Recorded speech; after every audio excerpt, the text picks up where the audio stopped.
Me too, but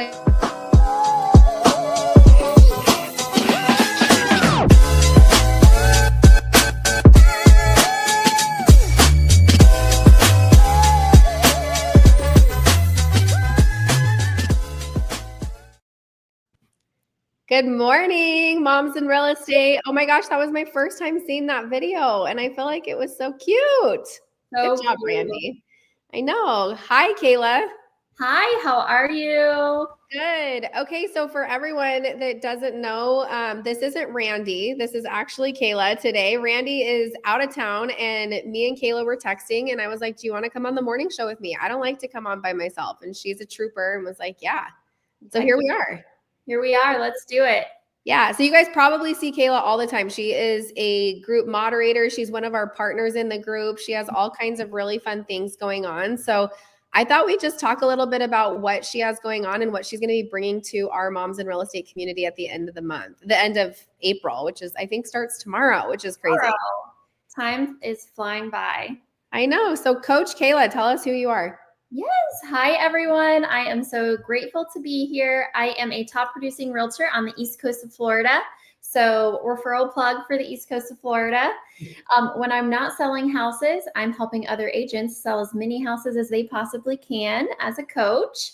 And I actually dropped a question in the group a few days ago, kind of seeing where everyone's quarter was going so far in 2025. And I saw a pattern that so many of you guys were wanting some help with lead generation. Yes. So we chatted and decided to come up with a masterclass for that.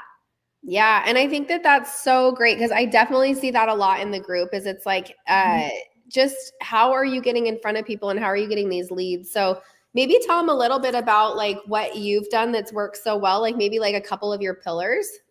Absolutely. So I teach about having a few strong pillars that you put 100% knit, grit, effort into versus having like 8 to 10 buckets that you're putting 20% effort into. So I go really, really hard on loving on my past clients.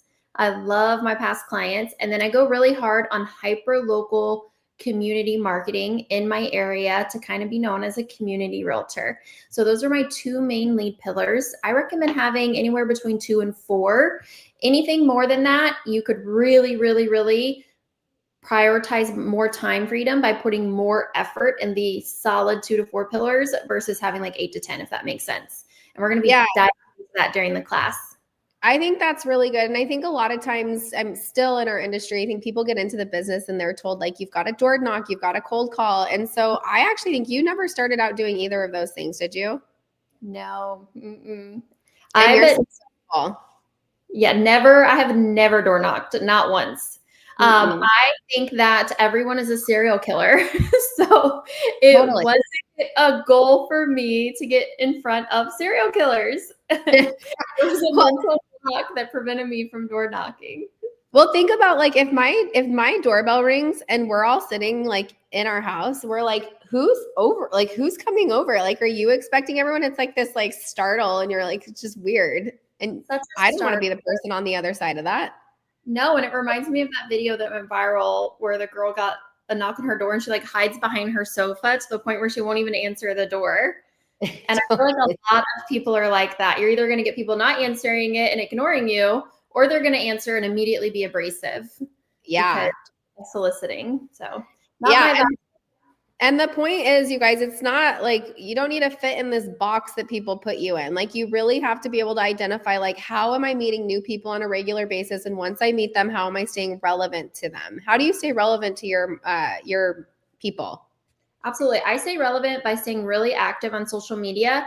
And when I say that, I don't mean like stories and posts of my own, which is also super important, but I'm their biggest fan on their pages. I am hyping up their stuff, even when they're not even in the realm of being a client anytime soon. They don't drop off my radar. I love on my people forever. And eventually when they're ready to do another real estate transaction, I'm going to be top of mind because I'm always interacting with everything that they post themselves. And then of course, also my own social media really prioritize as well.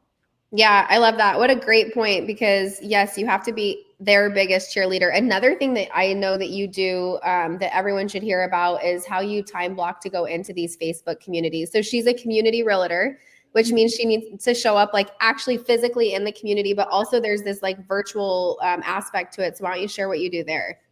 Absolutely. I make sure it is a priority of mine to be active in my community groups in my area, hyper local, and actually engaging with people, not posting myself, not being super spammy. Hey, look at me, I'm a realtor, but getting super, super genuine involved in what they're asking and what they're posting about in the group, whether they're asking for marriage advice or what summer camps their kids should go to, vacation recommendations, anything like that. I am their go-to for whatever they're asking about. And if I don't know the answer to something, I'm Googling it. That way I can comment on the post. Yeah, absolutely. Do you feel like it took a long time for your name to be known in your local market when you first started out, or do you think it happened super quick?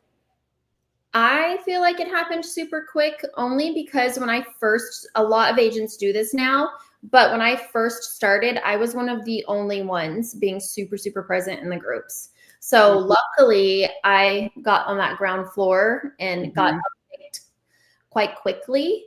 Yeah. It's going to take time and consistency. I always say whatever efforts you're putting in right now, you're going to see the fruit of it in like 3 to 5 months with real estate. You're not going to go in tomorrow and start being active in these groups and get a deal immediately. I mean, you could, but that's the exception, not the rule. It's going to take some time to build up and consistency.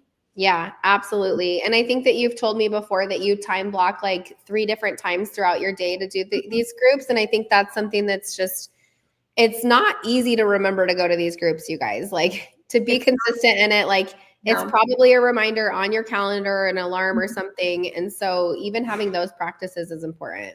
Yeah, and it doesn't have to be super long, you guys. I literally do 20 minutes in the morning, 20 minutes in the afternoon, 20 minutes in the evening. It's where I'm there 3 times throughout the day, and that's it. You don't have to be in there for 4 or 5 hours a day to become findable and known.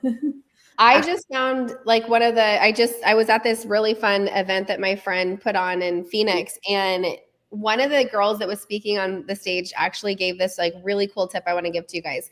So obviously, like if you're on Instagram, you're scrolling, you're seeing, pretty much the same people, you're commenting, liking, but what about like people that you want to see, but you don't see? And so what she suggested we do is you can save, obviously post and reels and everything like that, but you can create folders. So let's say that Kayla has, however many past clients, she can create a folder called past clients and save posts in there from them. So then when she's time blocking these 20-minute time blocks, she can go in and hit past clients. And all these people that she probably doesn't see right away because they're not showing up on her feed, she'll be able to go in and see and go and spend like that intentional time on Instagram, liking, commenting, being their cheerleader versus, out of sight, out of mind. And sometimes you just don't see people. So I found that to be a really great strategy. And we just put that together for me. And I'm really excited about it.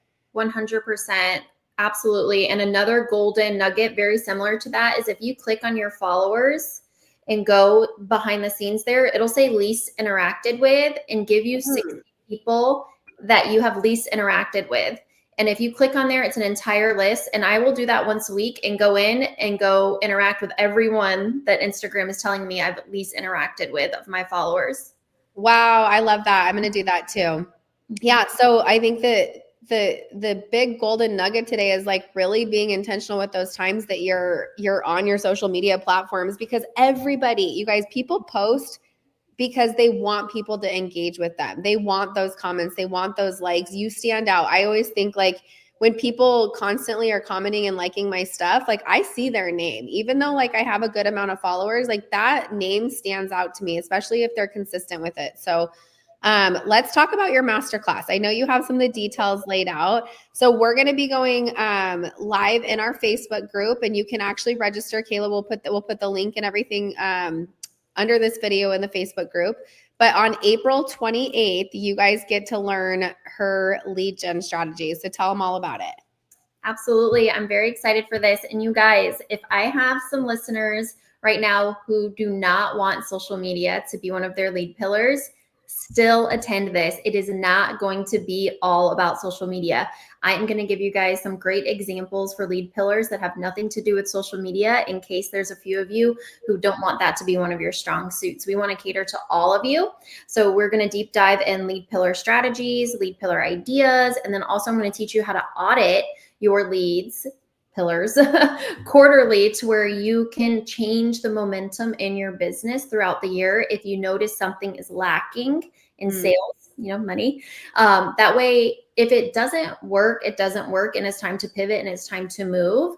And that's where you can change the trajectory of your business throughout the year. If you can see that you're not ahead of your goals and you're not where you want to be, I'm going to teach you how to do that too.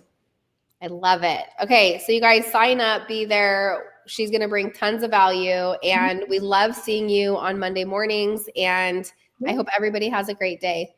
And a great week. Great week, yes. Okay.